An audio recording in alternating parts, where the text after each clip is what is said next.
Warning! Do not watch on an empty stomach and make sure your fridge is well stocked.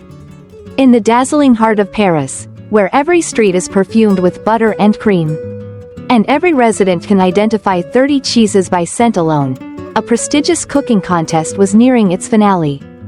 On a stage as solemn as the Oscars, lacking only the epic soundtrack, the judges sat motionless, like figures in Madame Tussauds. This wasn't merely a final round, it was a duel between royalty and challenger. Two names were called: Finalaine Dobi, the reigning champion; Min-Joon, the young Korean chef daring to topple him. Two cooking stations stood side by side. Show lights poured down, cranking the tension of this decisive showdown even higher. First up, Dobi did not disappoint. Moving with absolute confidence, he presented his dish. Main course: sea bream, skinned, dusted in an ultra-thin batter, then fried until the crust stayed perfectly crisp without masking the fish's natural sweetness.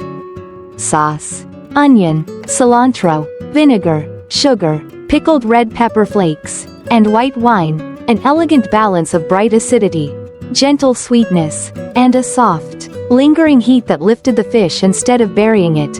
Topping: squid grilled with butter and cumin, cooked just enough to remain springy. Its richness brightened by warm spice. Garnish: concentric onion rings arranged around the fish, not just decoration, but a visual prelude that primed the senses before the first bite. Stage lights danced on the glossy sauce and golden crust, making the dish gleam like edible jewelry. The crowd gasped, "Wow! It's gorgeous. Just looking at it makes my mouth water." The judges tasted, nodding, "Amazing." As expected of last year's winner. A flawless statement. Dobi's crown would not be taken lightly. Then Min-Joon stepped forward. No nerves, no need for extra spotlights. He carried a bomb of flavor in his pan. Every eye fixed on the Korean challenger as he revealed his creation. Pressed chicken thigh terrine, molded into a ring like a donut, firm on the outside, yet juicy within, a precision technique that kept the meat moist while holding its elegant shape. A shiny glaze of red wine syrup coated the surface. Softly sweet but deep, the perfect foundation for what followed. Thin slices of foie gras, meticulously layered and lightly torched until they began to melt, sending up waves of refined, buttery aroma. When the plate appeared, the audience looked doubtful. Someone muttered, "Is this really worthy of a final?" One judge wondered aloud whether an Asian chef could match this cuisine. Then the first forkful went in. A judge's face locked in shock, the rest followed, their expressions flipping from skepticism to awe. Flavors detonated, wasabi heat spreading warmly, never harsh, more like a comforting glow. Chicken perfectly seasoned, each bite juicy and tender. Foie gras rising in the aftertaste, light, silky, marrying with the wine syrup like a gentle caress. Silken tofu hidden inside, neutral yet indispensable, stitching every element together. Plain on the outside, inside a battlefield of taste planned to the milligram. One blue-eyed judge shot to her feet, overcome, not startled. "The subtle saltiness of that wine sauce makes my palate explode," she cried. As if she'd found true love in a spoonful. Her voice rang through the hall. "This breaks every culinary mold." Silence hung for 2 seconds. Then the auditorium erupted. All the judges rose, not to leave, but to converge on Min-Joon, who had just shaken the taste buds of France. One judge, face flushed with emotion, extended a hand. "Joe, thank you, for the finest dish I've ever tasted."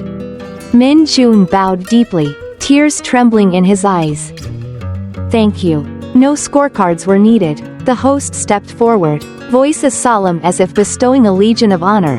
"This year's champion is Min-Joon Cho." The hall exploded like an oven left on high. Cameras flashed. Dobi, now former king, approached. No bitterness, only respect. "Thank you, for the greatest dish I've ever eaten." They embraced, no sauce required, yet rich with chefly camaraderie. A reporter thrust a microphone forward. "Joe, how do you feel about winning?" Looking straight into the lens, Min-Joon spoke, steady, honest. "When I said I wanted to be a chef, people laughed. Too late. Are you crazy? They were wrong. The French champion's trophy is in my hands. Cheers thundered again. Phones went up to capture history in the making. Tears ran down Min-Joon's cheeks, not from onions, but from joy. He kissed the trophy, kissing a dream that once felt impossibly distant. But the triumphant scene dissolved. A sign reading Red Velvet Restaurant snapped into view. A shout rang out. What the heck are you doing? The glory had been just a dream. Reality. Rookie prep cook Min-Joon sat on the floor, caught kissing a head of lettuce. A senior chef barked, "Get back to peeling garlic. Quit if you want." Sweating, he stammered, "No, I'm fine." From imaginary world champion to real world grunt, the god of cooking's true journey began here. Reeking of onions and garlic, Min-Joon glanced at his long-neglected food blog, now as empty as a month-end fridge. A New Year's message pinged from his old mentor. "I don't see tonight's menu on the blog." He sighed and typed back. "Work stuff came up." The mentor replied, "If you could go back, would you dive straight into the kitchen?" It was 2 a.m. Mountains of garlic still loomed. Hauling a tub toward the walk-in freezer, Min-Joon slipped, whoosh, and slid inside. The steel door slammed shut. Darkness and bitter cold closed in. He pounded the door. "Let me out." No answer. Phone light flickered. The last text read, "Try going back once." "I want to see a younger Joe." Min-Joon dare himself. Everything went black. Time seemed to freeze. An extraordinary journey was about to begin. Somewhere, a traditional Korean-style house basked in the early morning sun. Inside, loud pounding echoed, bang, bang, followed by a desperate yell. "Let me out." The door burst open, and a young man was flung out of the room, rolling across the floor before hitting it hard. Thud. Ouch. He groaned in pain. A school-uniformed girl stood in the doorway, face down on the floor. Min-Joon looked around, sweat beading on his forehead. Confused, he muttered, "This is definitely my house." But then turned to the girl and asked, "Era, why are you wearing a school uniform? You graduated high school ages ago." Era snapped back, "What are you talking about? I'm a senior, of course I'm wearing a uniform." Startled, Min-Joon's eyes went wide. He whipped his head around, searching for a clue, and spotted the wall calendar, August 2010. Stunned, he shouted, 2010? That's when I was still in college. A thought flashed through his mind, the text from his culinary mentor just before everything went dark. "I understand, let's send you back once. I'd like to see the younger Joe challenge himself." Still reeling, he pieced it together. "So, he sent me back 8 years?" He stared into a mirror, tracing the younger face and body before him.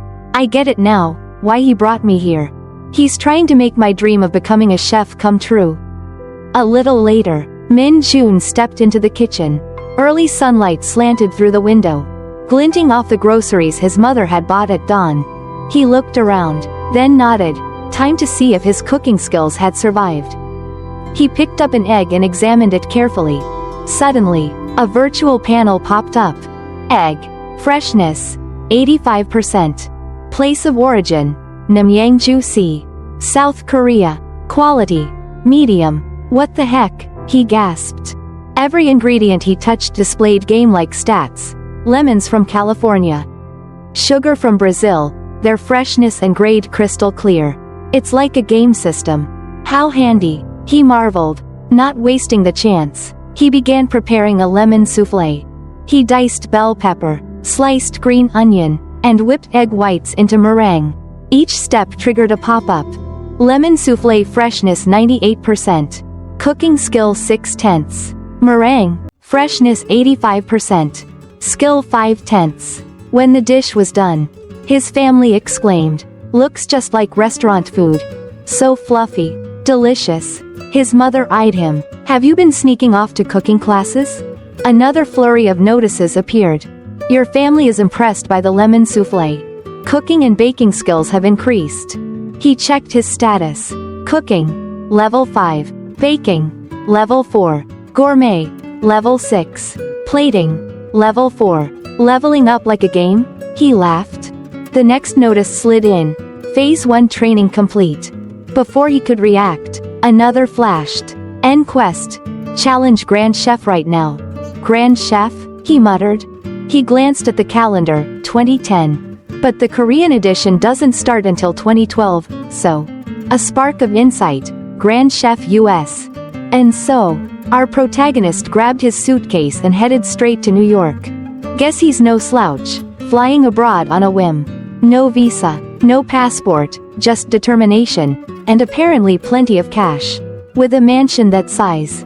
Well off, fits. Behind Min-Joon, the Statue of Liberty towered, a symbol of the American dream. Of freedom, of opportunity, and of gigantic portions. But that dream was about to be yanked down in minutes. On a bustling street corner, a homeless man sat quietly on the curb, weather-worn face and solemn eyes. A hat before him for spare change. Min-Joon approached and silently dropped a bill into the hat. Russell. The man looked up, their eyes met. No words, just a brief, weighty glance. Then Min-Joon rolled his suitcase onward. Each step rang out amid New York's crowds. Step. Step. He lifted his gaze to Manhattan's pale sky, eyes gleaming with resolve. I told my parents I was traveling. Even if I don't win, just competing is worth it. He paused, then muttered again, firmer, like adding salt to bland soup. No, I have to win, whatever it takes. He clenched his fist. Veins showed. His eyes blazed like a Thai hot pot. Fired up. Right then, a boy darted past and slammed into him. Bang. Before Min-Joon could react, the kid looked back with a grin. Sorry Tilda, and vanished. Still stunned, Min-Joon was processing when the homeless man reappeared. Warning. Watch your pockets. That kid's a notorious pickpocket. Panicked, he checked his wallet, and froze. All his cash and cards were gone. Face pale, he groaned. Oh no, my wallet, all my money, gone. With no choice, he went back and asked for the $5 he'd donated. The man raised an eyebrow. You're really taking money back from a beggar? After a brief, awkward silence, Min-Joon sighed. Unexpectedly, the man said, follow me, for that $5. I'll bring you to my place. What? Min-Joon blinked. The man pressed. Serious? What? Embarrassed it's a beggar's house? I doubt you've got better options. Min-Joon barely had time to react before the next shock. The house was a sprawling mansion, nothing like a homeless man's abode. Inside, high-end decor and a cozy vibe. Confused, he whispered, did I enter the wrong place? It didn't stop there. A beautiful woman hurried out, eyes brimming. Lucas, is it really you? The man, Lucas, pulled her close. I'm sorry, I came back too late. Min-Joon stood frozen. What on earth is happening? Before it sank in, he was invited to dinner with Lucas's family. Before him, hamburger steak with brown sauce and a bubbling pot of mac and cheese. Analysis popped up. Hamburger steak. Ingredients: beef, onion, egg, breadcrumbs, salt, pepper, herbs, 8.1 brown sauce. Freshness, 97%. Quality, high. Cooking skill, 6/10. Beef flavor stands out. No pork mixed in. Seasonings heavy. The strong meat aroma might feel rich to Koreans. Still, at 6-point skill, the dish is well prepared.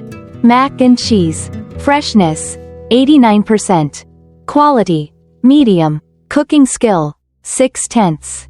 Rich cheese flavor, though not exceptional, solid and standard overall. Using his refined palate, Min-Joon evaluated. The sauce has a light tang and a hint of pepper. It's a brown sauce rare in Korea, probably 8.1 or American barbecue. System notices. Location bonus. Real-world US food experience has boosted your culinary knowledge. Level up. Cooking skill increased by tasting the dish. Just as Min-Joon basked in warm fullness, bang, the front door flew open. A blonde girl burst in, panting and shouting, "What are you doing in my house?" The girl noticed Min-Joon's presence inside the house and instantly shouted. Her voice tight with anger. "Why is he here?" Jessie stormed in, her face dark with fury. Her mother called after her, trying to slow her down. Jessie, can we talk for a moment? Jessie didn't stop. She bolted upstairs, each thump-thump of her footsteps hammering home the frustration bottled inside her. Jessie's mother lowered her head and sighed an apology. Dinner fell into a heavy silence. After a moment, Min-Joon spoke quietly. I think that's enough macaroni and cheese for me. It's delicious, but I should stop now. Jessie's sudden appearance had thrown Min-Joon off balance, dragging him into an awkward scene he still didn't understand. Lucas cleared his throat, both to steady Min-Joon and to explain his family's circumstances. He told how he'd dreamed, since childhood, of running his own candy factory, and had done it. Becoming president of a confectionery company. Sales climbed, success seemed certain, until the dream shattered overnight. The collapse started with a TV program on food safety. The show claimed one of his jelly candies contained a substance banned in candy refining. With ratings topping 10%, the broadcast went viral and the scandal smashed the company's reputation. Lucas insisted the report was false. But the backlash was too fast. He sued the network, yet the case dragged on for years, and before it ended, his company folded under financial losses and public pressure. He lost the business, the factory, his good name. The dream he'd built through all his youth crumbled with it. Broken, he abandoned everything and drifted without direction, an ex-executive turned homeless wanderer. Lucas paused, then looked at Min-Joon, eyes deep and slow. But today I feel lucky to have met you. You're a small light in a long stretch of darkness. After dinner, Lucas and his wife gave Min-Joon a room of his own. Lying on the bed, he replayed Lucas's story. How could Jessie understand all that? She's still so young. He realized a gap had opened between father and daughter, time apart and words left unsaid. To settle his thoughts, Min-Joon opened the window for some air. The night breeze cooled the turmoil inside him. Moonlight spilled into the quiet room while he pondered the invisible crack between Lucas and the girl, years they couldn't share. Pains too complex for a child to grasp and too hard for a father to explain. Words alone wouldn't help, he knew, but maybe a small action, a gentle bridge, could. He padded down to the kitchen, where Jessie sat at the table idly twisting her fingers. The room still as water before a storm. Hello, he said softly. Jessie looked up, voice chilly. What is it, chef? Surprised, he asked. How did you know I'm a chef? I heard Mom and Dad talking this morning. He nodded, lowered his voice. Why aren't you sleeping? Hungry? Or worried about your dad? Jessie stayed silent, brow furrowed, turning away with a small. After a pause, Min-Joon joked half seriously. Jessie, have you hit puberty already? Seems a bit early for your age. The question flustered her even more. She spun back, shouting. He knew about that and still left us? Min-Joon waited a beat, then answered gently. No father on earth is a perfect superhero. That's why dads struggle sometimes. Jessie closed her eyes, thinking. At last she murmured. I know, I just miss my dad and don't know how to say it. Min-Joon thought about the distance between Lucas and his daughter. Jessie, he knew the girl was still too young to fully understand the pain her father had gone through. To help bridge the gap between them, he decided to gently guide her toward a simple way of connecting. Min-Joon suggested Jessie cook something for her father. She hesitated, admitting that she didn't know how to cook. But Min-Joon quickly proposed. Let's make jelly. I'll help you, it's really simple. I'll help. Making jelly is easy. Jessie nodded in agreement, and the two headed into the kitchen together. Min-Joon asked, Do you have any fruit? If not, fruit juice will do. Jessie rummaged through the fridge and took out a few green apples that weren't fully ripe. Min-Joon nodded with approval. Perfect. Using unripe fruit helps the jelly keep a tart and fragrant taste. He instructed Jessie to quarter the apples. Remove the cores but keep the peels, as the peels contain pectin, a natural substitute for gelatin. After adding water and simmering gently, Jessie stirred the pot while Min-Joon encouraged her. You're doing great. A gentle fragrance filled the kitchen from the simmering apples. Min-Joon inhaled deeply. Smells great. It's ready. They strained the liquid through a cloth to collect the clear juice. However, Jessie pressed hard to speed up the process. Min-Joon immediately stopped her. "Don't squeeze it, that will make the juice cloudy. Just let it drip slowly like this." Finally, the jelly was poured into jars and carefully sealed. Inside, they gleamed like heart-shaped candies. That night, Lucas opened the fridge as usual. The light gleamed off neat rows of small glass jars. One, heart-shaped and faintly pink, drew his eye. He picked it up, speechless, when Jessie spoke quietly yet firmly. "Try it, Dad. I made it since dawn." It wasn't easy. Hands trembling, Lucas smiled, voice hoarse. "This must be the best thing ever." He took a small spoonful, eyes widening the moment it touched his tongue, flavor and memory rushing in. "Delicious, truly." Jessie smiled back. "That's good." They held each other's gaze, a silent moment. But not a cold one. Then Jessie stepped forward and hugged him. No apologies, no explanations. Just an embrace and falling tears. "Thank you, for coming home." Lucas tightened his arms, eyes shut, trying to etch the feeling into his heart to make up for lost years. In that instant, every misunderstanding, regret, and unspoken word was folded away inside one hug.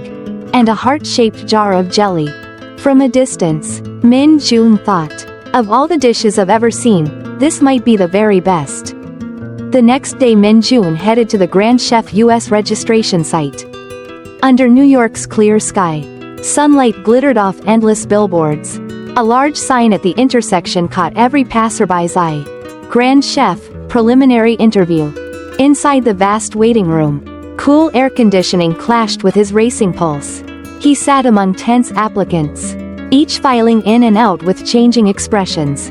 The atmosphere thickened, especially after one contestant stormed out cursing. "Damn those judges," a voice called from within. "Number 591. Contestant 591. Startled, Min-Joon stood. Here, the interview room was dark. A spotlight aimed squarely at him. Cameras poised, the hush almost suffocating. He sat opposite the judges, noting, "Right, this really is a TV show." Across from him were three judges, the kind any chef would hold their breath to face. Alan Craig, 2 Michelin stars before 30, aiming for a third before 40. Cooking 8, baking 8, tasting 9, plating 8. With an icy stare and clipped voice, impressive. Emily Potter, heiress to the Potter beer empire. Better known as Europe's #1 palate. Cooking 3, baking 6, tasting 9, plating 6. Face like frost, eyes locked on Min-Joon.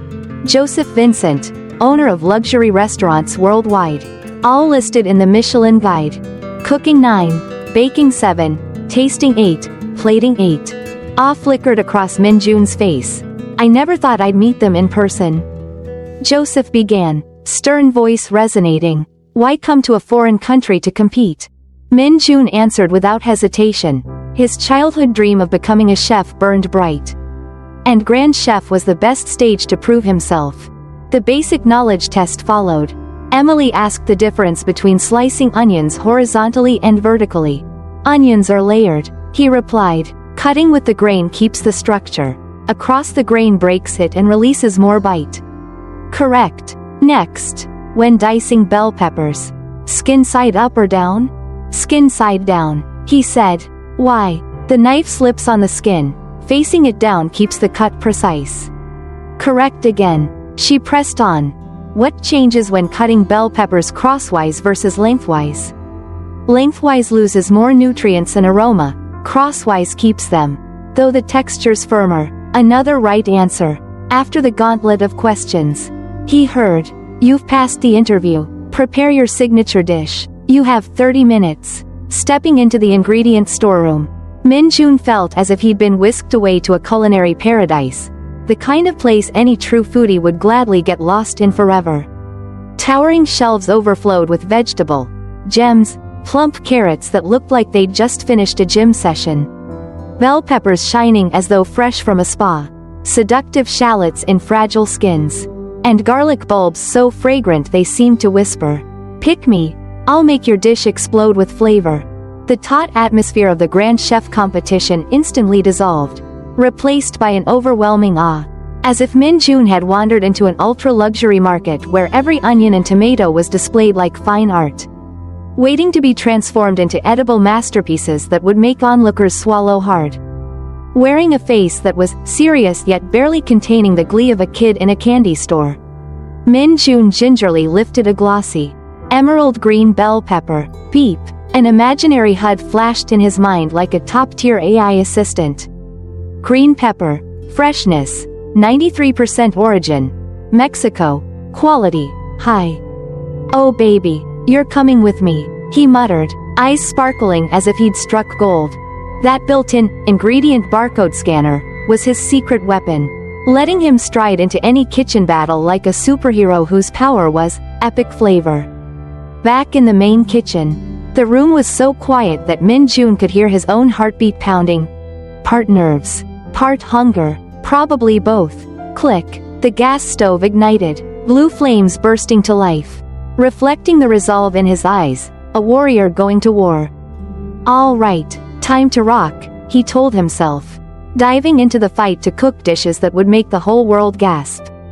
Holy wow, that's delicious. Fresh green peppers and scallions danced in the hot pan, sizzling a soundtrack so intense it gave you goosebumps. A camera swooped in, capturing every razor-sharp knife stroke and each graceful pan flip like a culinary flamenco. But Min-Joon ignored the lens. In his head there was only fire and that rock concert sizzle pumping his adrenaline. The stir-fried veggies finished and he plated them on pristine white china, rings of pepper and sprigs of scallion arranged like an abstract painting awaiting its centerpiece. He moved straight to roasted bell peppers, carefully peeling away charred skins to reveal soft, candy-sweet flesh, like a culinary kiss. Every motion radiated deliberation, as though sculpting marble rather than cooking. Then, on the cutting board lay a proud red snapper, eyes bright. Min-Joon's gaze lit up as if meeting true love. Time to shine, buddy, he whispered, drizzling olive oil over the fish, massaging it like an artist caressing a flawless statue. The snapper hit the hot pan with a battle cry. Aromas rose heady and rich while the skin bronzed to crunchy gold, forcing anyone nearby to gulp. He flicked the pan, flipping the fish with a dancer's spin. A golden pat of butter dropped in, melting and releasing an intoxicating scent. Tilting the pan, he spoon-basted, the holy eroser technique, as molten butter cascaded over the fillet, turning the skin into crispy chips while the inside stayed moist, buttery, practically melting at first bite. System notification. You've completed the grilled red snapper with bell pepper sauce. Min-Joon exhaled, sweat glistening on his brow. Hard part's done, bring on the yum. The dish looked like a jewel, golden fish coated in a silky red-orange pepper sauce that glimmered under the lights, its sweet heat scent making stomachs howl. He rolled the serving cart to the judges like a victorious general. 3 pairs of eyes, sharp as hungry wolves, locked on the plate. Emily, the elegant judge, leaned in and inhaled as though sniffing pricey perfume. Fork to her lips, she sampled, then turned to Min-Joon, eyes glittering. You think this is good? Cool but confident, as if he just hacked the world, he replied. If it weren't good, I'd never serve it. Honestly, I kinda wanna eat it all myself. Emily chewed slowly, savoring. Your eroser soaked the flesh with butter and oil, rich yet not cloying. The pepper sauce is a twist, gentle heat, subtle sweetness, pushing the snapper to center stage. Snapper with bell pepper? Bold, unique, I love it. You pass. Bald-headed Alan nodded, scalp glowing like a non-stick skillet. Best fish I've had today. I could demolish another plate. Judge Joseph beamed. Congratulations. Min-Joon, spectacular pass. He bowed, gentlemanly. Thank you, I won't let you down. As he left the set, he overheard a judge whisper, watch out, this guy's a real contender for the crown. In the hall, contestants and crew buzzed like a hive. The kitchen door flew open. Min-Joon emerged to rock star cheers. Jesse grinned and tackled him in a hug. Knew you'd crush it. Lucas slapped his back like a proud father-in-law. You made me proud, kid. Laughter rang out, until Min-Joon's gaze drifted toward the staircase and froze. A familiar silhouette entered the arena, Kea Lotus, the terrifying prodigy of Grand Chef. His HUD blazed like a game screen. Kea Lotus, cooking level 7, baking level 6, gourmet level 10, plating level 6. He swallowed. Oh man. Final boss? Memory flashed of Kea hoisting last year's trophy. The worst genius he most admired was now sharing his stage. He almost screamed inside but kept a poker face while his heart pounded like festival drums. Kea glided in like a queen, aura crushing the studio, a live eel writhed on her board, daring her. At 19, she handled it like a samurai. Thwack. One decisive strike. Instant stillness. Her blade slid long and clean, leaving fillets smooth as silk. Even Min-Joon couldn't help whispering.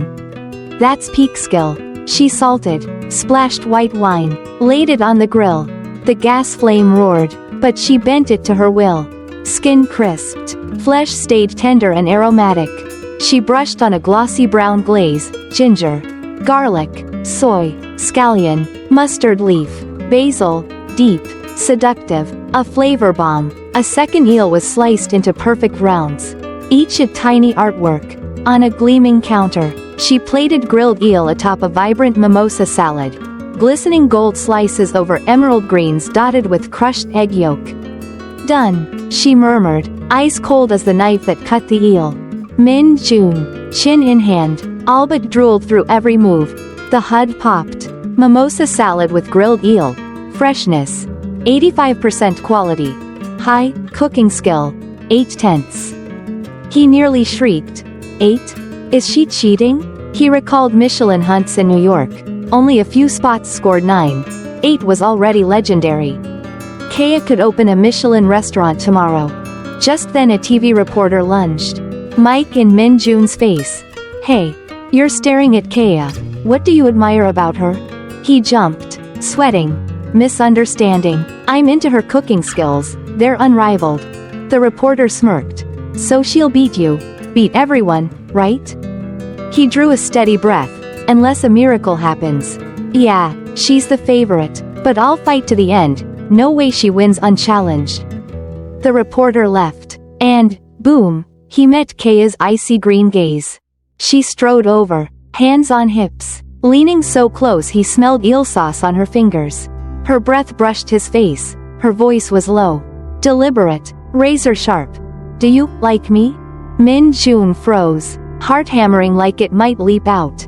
A bead of sweat slid down his temple and one thought echoed, my God. I need a real miracle right now. Min-Joon froze beneath Kea's razor-sharp gaze. Tilting her head, she asked in a calm yet challenging tone. So, why'd you follow me out here, hoping to flirt on Grand Chef's life or death stage? Her crooked smile said, dream on. Without waiting for an answer, Kea flipped both middle fingers, face blank, then turned and strode back inside. Her black ponytail flicked behind her, leaving Min-Joon standing there as if drenched in ice water. He muttered, shaking his head, she's a brilliant oddball, that's for sure. The Grand Chef preliminaries ended, and the contestants were packed onto a white Boeing jet bound for the next venue. In the cabin, Min-Joon sat by the window, watching clouds drift lazily outside. He scribbled, help me, in the condensation on the glass inside. How am I supposed to beat that girl? Suddenly, thunderous snores erupted from the burly man beside him. Pinned to his seat, Min-Joon grimaced. That snoring's horrendous. The plane landed at Chicago's O'Hare Airport. Noon sunlight beamed down, the control tower stretching skyward in greeting. The arrivals board flashed. Los Angeles 12:15 arrived.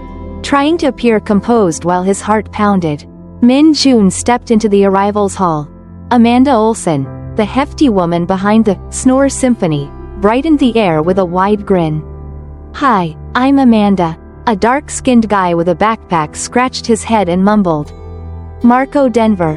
Min-Joon glanced at Marco, thinking, this guy's no pushover, definitely serious competition. When his turn came, he simply nodded. Joe Min-Joon. Amanda turned to the girl in the black blouse and red skirt. Kaya Lotus shot back, voice icy. Why bother with names? You'll all be gone soon anyway. Amanda flushed, but Kaya merely shrugged and rolled her suitcase away, as if the entire world were her stage. Watching her go, Min-Joon muttered, genius or not, she's downright hard to like. The scene shifted to the studio building, its glass facade reflecting the blue sky. Today's host was again the three judges. Alan boomed, from tens of thousands of applicants, only 100 of the best stand here today. Under dazzling LED lights, the judges stood on stage, voices brimming with excitement. Your families must be proud. The hall buzzed as 100 contestants straightened, eyes blazing with resolve. Holding the mic, Alan declared, one of you will become Grand Chef. But who? You? Or the person next to you? A sudden cry rang out. Kaya. Min-Joon turned to see Kaya Lotus. Face expressionless, eyes locked on the stage. Both now wore pristine white chef coats, Grand Chef badges gleaming. Min-Joon opened his mouth, but the tension between them kept him silent. Judge Emily, blonde hair shimmering, continued, the prize is $300,000 and the title of Grand Chef. And now, the first challenge. Bang! The roll-up door behind the stage screeched open. A white truck roared in, headlights sweeping the hall. Contestants gaped, eyes glued to the truck. Alan raised his voice. Today's ingredient is... The tarp slid away, revealing two enormous glass tanks sloshing with water. Fat catfish thrashed wildly, spraying foam everywhere. Catfish, someone shouted. Alan announced at once. You have 1 hour to make the best dish you can from catfish. A stampede erupted as contestants surged like a swarm of bees. Water splashed. Catfish flailed, the commotion sounding like a rock concert. Standing tall, white coat fluttering, Min-Joon's eyes sharpened. He pivoted into the pantry. Stainless fridges gleamed. Shelves overflowed with sauces. Fresh produce stood in neat rows. A light aroma in the air.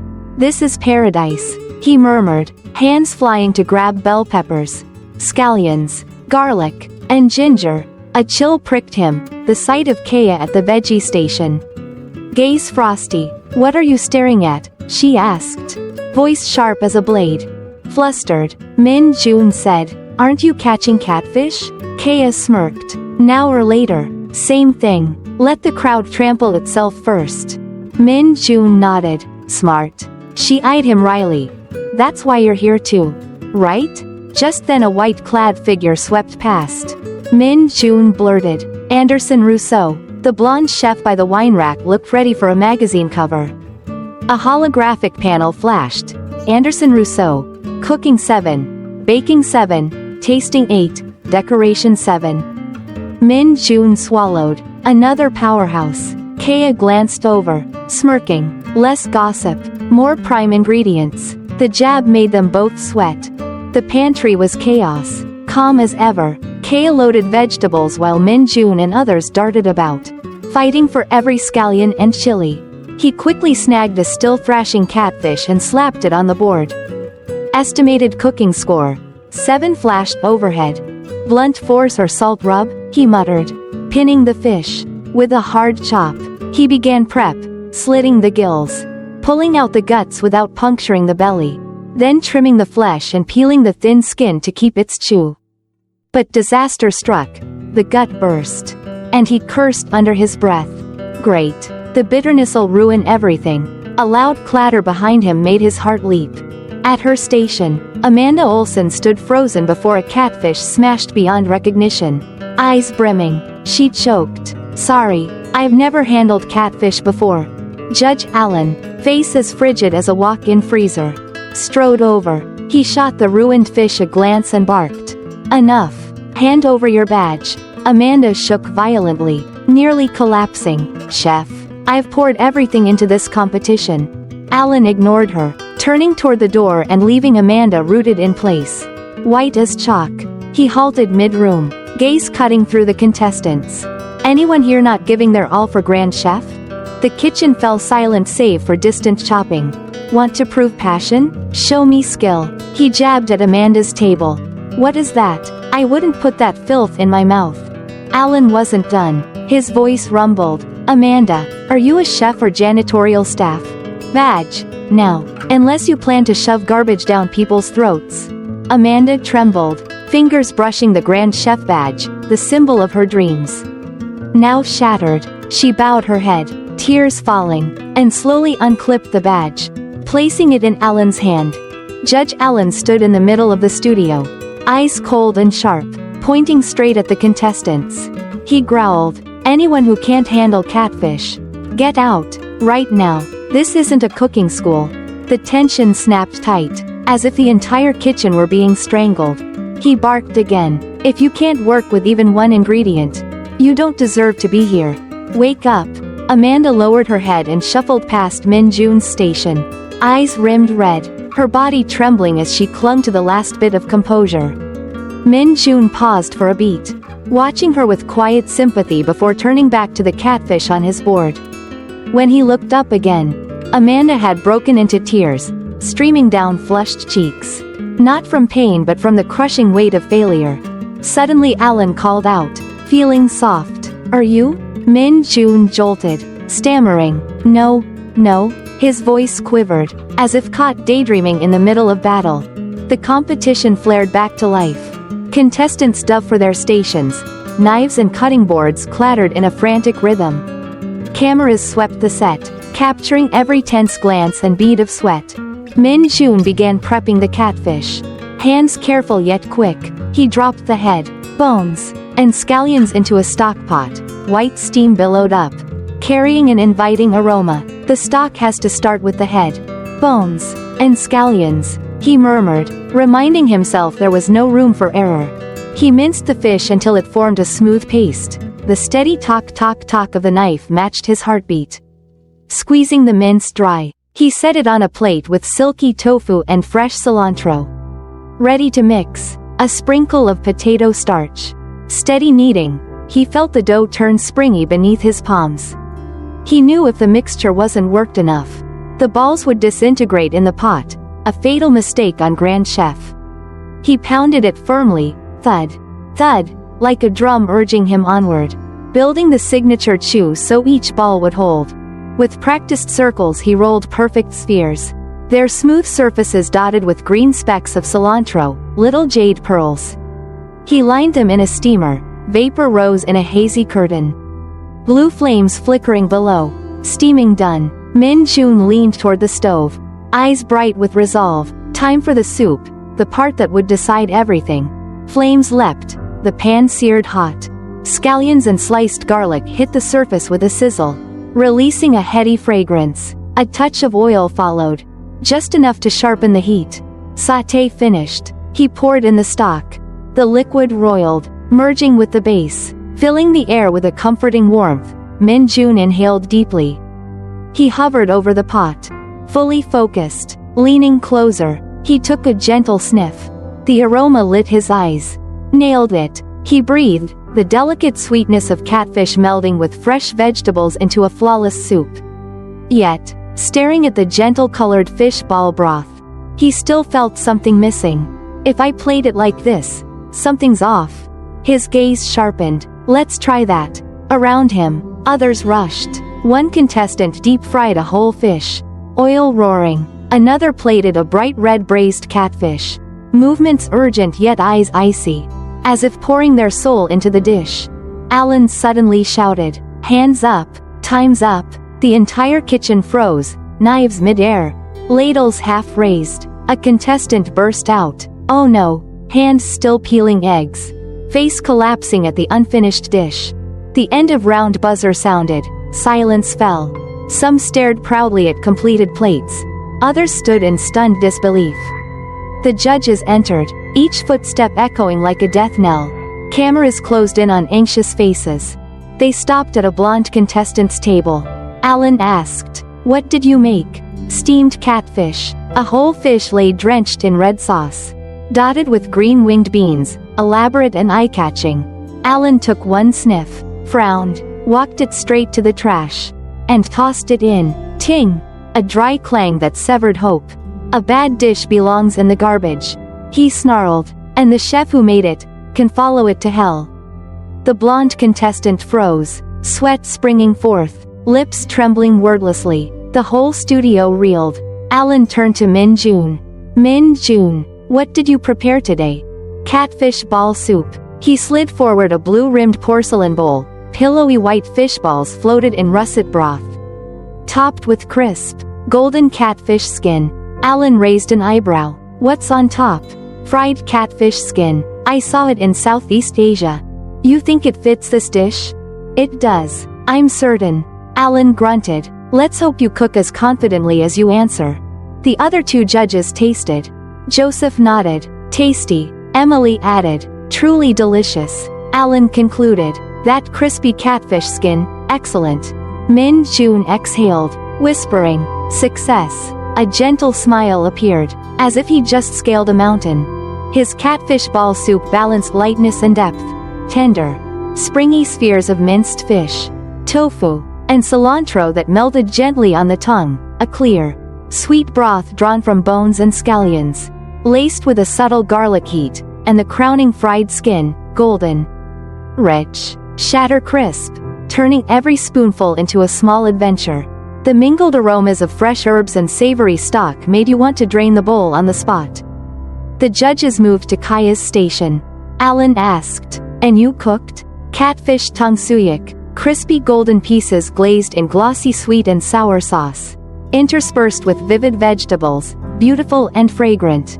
She said confidently, you won't regret it. All three judges tasted in unison. Superb. Delicious. You surprised us. Grand Chef might well be yours. Alan remarked. Kaya smiled. Thank you. On stage Alan announced. Congratulations. The selection round is over. Now the real competition begins. Joseph stepped up. You were chosen because you can handle ingredients and draw out flavor, the fundamentals of a chef. Min-Joon and Kaya glanced at their dishes, fish ball soup and catfish tongue suyuk, each showcasing finesse and creativity. You have the foundation and deserve the title of chef, which is different from someone who just cooks. Joseph stressed, bringing some contestants to tears. From now on, the responsibility rests on your knife tip. Cook delicious food. Waste nothing. Keep that resolve to the end. A few contestants sobbed. One collapsed over a pot, fists clenched to hold back emotion. Joseph announced, the next task is in 2 days. You'll stay at the Grand Chef residence and may use any ingredients in the kitchen. Make the most of it. Cut, shouted the director, ending the pressure-packed shoot. Marco Denver beamed. I'm one of 30 still standing, what luck. Kaya was about to leave when Min-Joon tapped her shoulder, holding a plate of food, eyes sparkling. Do you know how to barter? Min-Joon walked up to Kaya and held out his plate with a bright grin. Let's trade dishes.